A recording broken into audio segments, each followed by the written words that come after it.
Hola, muy buena tarde, mis queridos estudiantes. Por medio de la presente, el día de hoy vamos a ver lo que es contratos traslativos de dominio, ¿sí? Espero les agrade este tema que vamos a platicar el día de hoy. Es muy interesante, ya que sin duda alguna, con estos temas vamos a poder entender un poco mejor lo que son los contratos, ¿sí? Empezaríamos con lo que son cláusulas convencionales, ¿sí? Los contratos pueden establecer las cláusulas que crean conveniente. Ojo, hay una diferencia entre pena convencional versus daños y perjuicios. La pena convencional la van a establecer las partes y siempre va a ser de manera contractual, es decir, que lo tienes que establecer en el propio contrato. A diferencia del daño y perjuicio, lo puedes poner o no en el contrato y se puede pagar. El daño es la pérdida o menoscabo en el patrimonio por el incumplimiento a una obligación. El perjuicio, ¿qué es el perjuicio? Cualquier ganancia lícita que se dejó de obtener por el incumplimiento de una obligación. ¿Qué quiere decir esto? Bueno, que sin duda alguna, cuando tengamos un contrato, es preferible poner penas convencionales, toda vez que con ellas garantizamos que en caso solo del incumplimiento nos van a pagar esta pena convencional, ¿sí? También llamada cláusula penal. A diferencia del daño y perjuicio, en donde sí, solo y sí lo acredito, me lo van a pagar. Es decir, pueden incumplirme el contrato, pero si no me causan daños y perjuicios, no me tendrían por qué pagar estos daños y perjuicios. A diferencia de la pena, repito, en el cual, con que yo acredite que hay un incumplimiento, se puede pagar esta pena convencional. Vámonos a fondo con la pena o la cláusula penal o la pena convencional.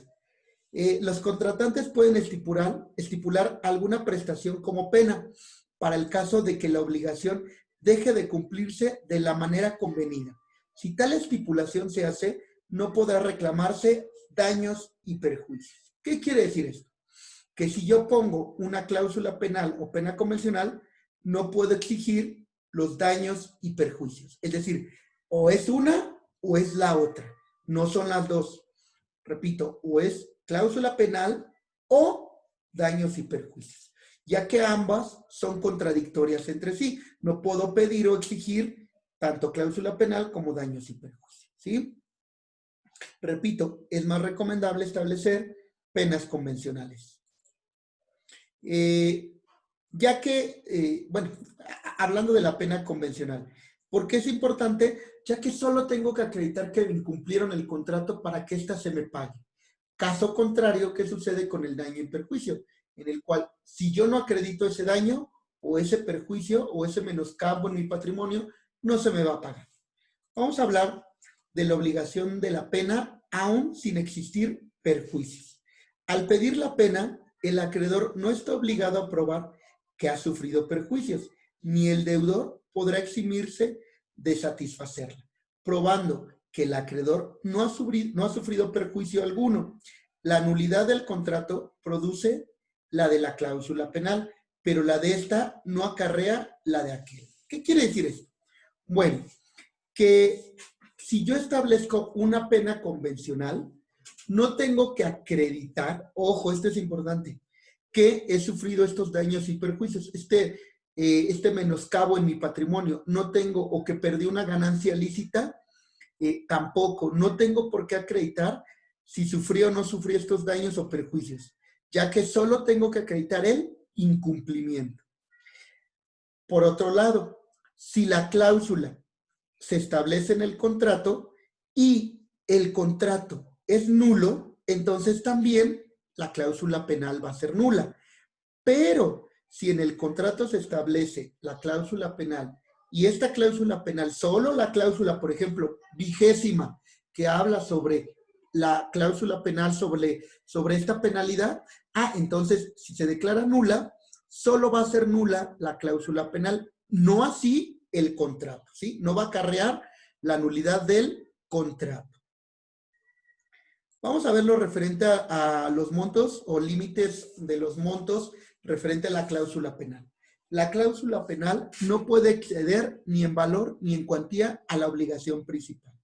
Por ejemplo, resulta que el día de hoy celebro un contrato de compraventa y en este contrato de compraventa la casa tiene un valor de 1,000,000 de pesos.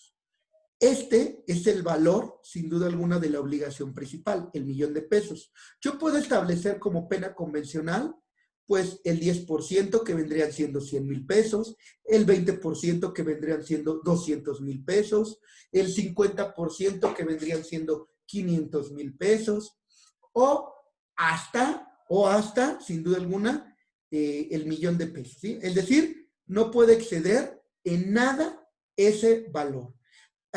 Recomiendo o habitualmente poner entre mínimo un 10% y máximo un 30% como pena convencional, que es lo que habitualmente o por costumbre comercial es lo que se habitúa, ¿sí? Más sería excederse y a lo mejor la contraparte no querrá firmar un contrato con una penalidad mucho mayor, ¿sí? Vamos a hablar sobre la elección de cumplimiento o pago de pena. El acreedor puede exigir el cumplimiento de la obligación o el pago de la pena, pero no ambos, a menos que aparezca haberse estipulado la pena por el simple retardo en el cumplimiento de la obligación o porque ésta no se presta de la manera convenida. ¿Qué quiere decir esto? Que, por ejemplo, si yo en el mismo ejemplo que di del contrato de compraventa, resulta que esta persona me incumple el contrato, entonces yo tengo dos opciones y quiero dejarlo claro. ¿En qué consisten estas dos opciones? La primera consiste en pedirle la terminación o la rescisión del contrato por su incumplimiento. Si yo pido la rescisión del contrato, entonces le voy a pedir que me devuelva el anticipo que yo le di. Un ejemplo, a lo mejor yo le di 500,000 pesos o le pagué el 1,000,000 de pesos, ¿sí? Pero, ¿qué va a suceder? Que adicionalmente le voy a exigir el pago de la pena convencional, ¿sí? Entonces ya no voy a tener la casa que creí que iba a tener, devuélveme mi anticipo y me pagas la pena convencional. A lo mejor establecimos 20% del 1,000,000 de pesos. Es decir, que me va a devolver mi 50% que es 500,000 pesos, más la pena convencional de 200,000. Si no le quiere ni devolver el anticipo o la pena convencional, se podrá demandar por la vía judicial. Ahora, si tú lo que quieres es realmente quedarte con la casa, entonces no vas a poder exigir esta pena convencional. Es decir, o pides el cumplimiento del contrato o pides el pago de la pena por su incumplimiento, pero no puedes pedir ambas. Es decir, no puedes pedir el cumplimiento del contrato y que te paguen la pena convencional. Eso no puede suceder. Lo que sí puede suceder es que pidas la rescisión del contrato por su incumplimiento de la contraparte y que se te pague esta pena convencional. A excepción, la única excepción es que se haya estipulado así expresamente que la pena será por el simple retardo en el cumplimiento de la obligación o que ésta no se preste de la manera convenida. Si se establece de manera muy puntual, se podrá exigir las dos cosas, pero no es habitual, ¿sí? Por eso es importante establecer en esta parte o señalarles a ustedes que o es una o es la otra. Vamos a hablar ya en particular de los contratos traslativos de dominio que en primer lugar tenemos a la compraventa. Hay compraventa cuando uno de los contratantes se obliga a transferir la propiedad de un bien o de un derecho y el otro a su vez se obliga a pagar por ello un precio cierto y en dinero, ¿sí? Es decir, que en las compraventas pueden ser sobre bienes muebles, es decir, a lo mejor tu vehículo, a lo mejor sobre tu televisor, a lo mejor tu sala, tu comedor, algo que quieres vender mueble o inmueble. Y sin duda alguna, va a consistir en que se transfiera la propiedad de ese bien o de ese derecho a cambio de pagar por ello un precio cierto y en dinero, ¿sí? Vamos a hablar sobre el consentimiento sobre bien y precio. Por regla general, la venta es obligatoria para la parte cuando se ha convenido sobre el bien y su precio, aunque el primero no haya sido entregado ni el segundo satisfecho. Los contratantes pueden convenir en que el precio sea el que corra en día o lugar determinados o el que fije un tercero. ¿Qué quiere decir esto? Bueno, lo que quiere decir es que por regla general, si tú estableces que ya voy a pagar 1,000,000 de pesos por la casa y se firma un contrato, no importa, ojo, no importa si yo no he pagado nada, es decir, no he dado ni un anticipo o no he dado ni un solo peso. Por ese simple hecho de haberse convenido, se perfecciona el acto. A lo mejor, no sé, yo te dije, te voy a comprar tu vehículo y quedó por escrito. 100,000 pesos por tu Jetta, ¿ok? Por ese simple hecho queda perfeccionada la compraventa. Ahora, no importa que yo no te he dado el vehículo y no importa que tú tampoco me has pagado el precio o me has dado un anticipo, tampoco importa, ¿sí? Vamos a hablar del contrato mixto. Si el precio del bien vendido se ha de pagar parte en dinero y parte con el valor de otro bien, el contrato será de venta cuando la parte en numerario sea igual o mayor de la que se pague con el valor de otro bien. Si la parte en numerario fuera inferior, el contrato es de permuta. Un ejemplo, si por ejemplo yo te voy a comprar tu vehículo que vale 100,000 pesos y yo a cambio te doy una televisión de plasma y que evalúo en 10,000 pesos y 90,000 pesos en dinero, entonces en ese supuesto va a ser una compraventa pura, aunque se haya dado un bien en sustitución. Caso contrario sería, si yo te compro ese mismo Jetta de 100,000 pesos, pero a lo mejor te estoy dando un vehículo que vale la cantidad de 70,000 pesos. Y como te estoy entregando un vehículo que vale más de la mitad, entonces en ese supuesto tendría que darte 30,000 en efectivo y otro vehículo. Ya no sería una compraventa, sería una permuta.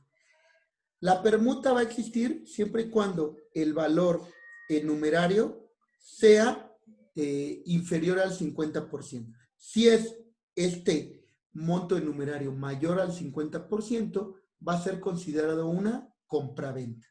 Si el bien es el que se va a permutar es mayor del 50%, entonces sin duda alguna va a ser una permuta. Vamos a hablar ahora de la permuta en particular, ya que la permuta es un contrato por el cual cada uno de los contratantes se obliga a dar un bien por otro. Si uno de los contratantes ha recibido el bien que se le da en permuta y acredita que no era propio del que lo dio, no puede ser obligado a entregar el que él ofreció, en cambio, y cumple con devolver el que recibió. El permutante que sufre evicción del bien que recibió en cambio podrá reivindicar el que dio si se halla aún en poder del otro permutante, o exigir su valor o el del bien que se le hubiere dado en cambio o con el pago de daños y perjuicios. ¿Esto qué quiere decir? Bueno, que sin duda alguna esta permuta se va a perfeccionar, como les había comentado, con más del 50% en bienes. Pero también esta permuta puede realizarse o se puede solicitar que se reivindique el bien siempre y cuando lo quiera devolver la otra persona, porque no se le puede obligar, a excepción de que haya obrado también de mala fe. Vamos a hablar sobre el precio convencional, pero de la compraventa. El anterior solo fue un pequeño paréntesis referente al contrato mixto y permuta, pero voy a continuar con la compraventa. Y hablamos ahora del precio convencional. El señalamiento del precio no puede dejarse al arbitrio de uno de los contratantes. El comprador debe pagar el precio en los términos y plazos convenidos. A falta de convenio, lo deberá pagar al contado. ¿Qué quiere decir esto? Que yo no puedo determinar, bueno, como todo es una negociación, ambos vamos a acordar el precio de ese bien. Y no se puede dejar al arbitrio de una de las partes. Lo que se hace en materia comercial, cuando se tiene duda del precio, se puede realizar un avalúo. Aquí también es válido en materia civil. También se debe de pagar de acuerdo a los plazos y términos convenidos, ya que si no se estipula nada en el contrato sobre la forma de pago, los términos y los plazos, se va a tener que pagar de contado el bien. Prevalencia de un bien de venta. El propietario de un bien no puede venderlo más de una vez.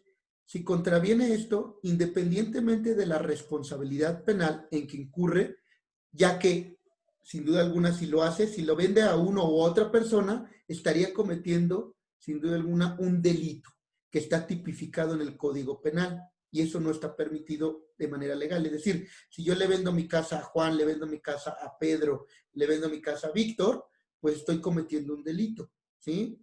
Que es fraude, ¿sí? Estoy cometiendo un fraude. Este fraude está tipificado a nivel federal y en los 32 estados de la República, tanto en cada uno de los propios códigos penales de los 32 estados de la República. Pero vamos más allá. Vamos a hablar qué va a pasar si sucede esto. Si el bien vendido fuera mueble, prevalecerá la primera venta. Si no fuere posible verificar la prioridad, prevalecerá la hecha al que se halle en posesión del bien.